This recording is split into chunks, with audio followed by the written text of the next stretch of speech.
आपने मंदिरों में बंदरों को जरूर देखा होगा, कभी अपनी गली मोहल्ले में, तो कभी बांके बिहारी में या और बहुत से मंदिरों में आपको बंदर अवश्य दिख जाते हैं। कभी हनुमान जी के प्रसाद में हिस्सा लेते हुए दिखेंगे, तो कभी मंदिरों की छतों पर उछलते हुए देखेंगे। लेकिन क्या आपने कभी सोचा है कि जब ये बंदर मरते हैं तो उनका क्या होता है? क्या बंदरों की मृत्यु का पूर्वाभास हो जाता है? क्या वे भी किसी दिव्य स्थान पर अपनी अंतिम यात्रा के लिए जाते हैं? और सबसे बड़ा सवाल है, क्या मंदिरों में इनकी मृत्यु मात्र एक संयोग है या कोई रहस्यमयी शक्ति इन्हें खींच ले जाती है? बंदरों के बारे में बहुत सी बातें सुनी जाती हैं।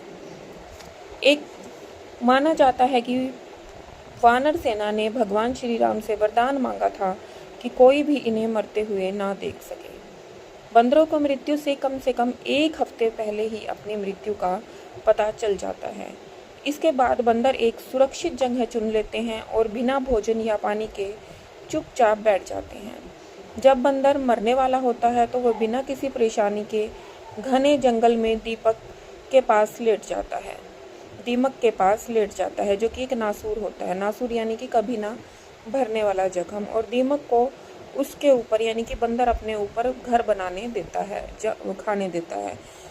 तो इस प्रकार से जो बंदर हैं वो अपने आप को, जब उन्हें पता चल जाता है कि उनकी मृत्यु होने वाली है, तो खुद को समर्पित कर देते हैं ताकि कोई उन्हें ना देख पाए। अगर कोई बंदर दुर्घटना से भी मरता है तो सभी बंदर उसे, ऐसा कहा जाता है कि मिलकर उसे ले जाते हैं और ऐसे ही दीमक के हवाले कर देते हैं।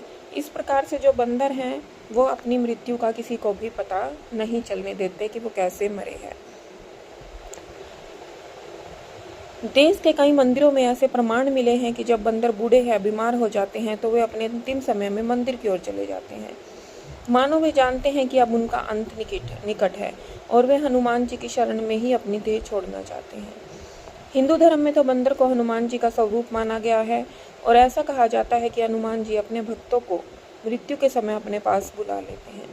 जब कोई बंदर मरता है तो मंदिर परिसर में तो वे मात्र मृत्यु नहीं होती बल्कि उनको मोक्ष की प्राप्ति हो जाती है।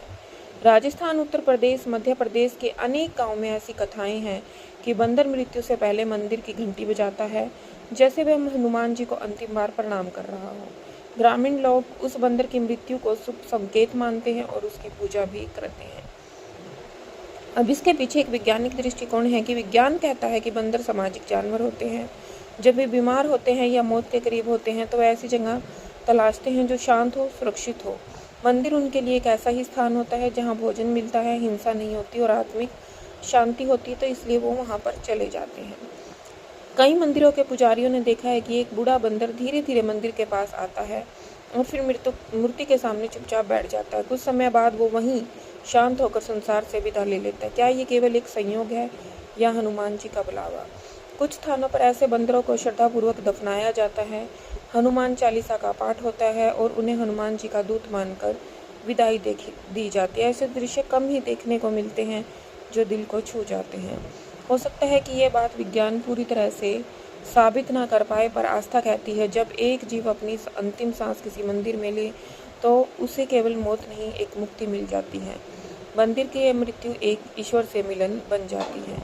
क्या आपने भी कभी किसी ऐसे बंदर को देखा है जो अंतिम सांस ले रहा है, और उस क्या विशेष वहाँ पे किया गया हुआ? अगर हाँ तो कमेंट में ज़रूर बताएं, अगर नहीं तो इस वीडियो को उन तक पहुँचाएं जिन्हें ये रहस्य जानना चाहिए। जय श्री हनुमान, जय श्री राम।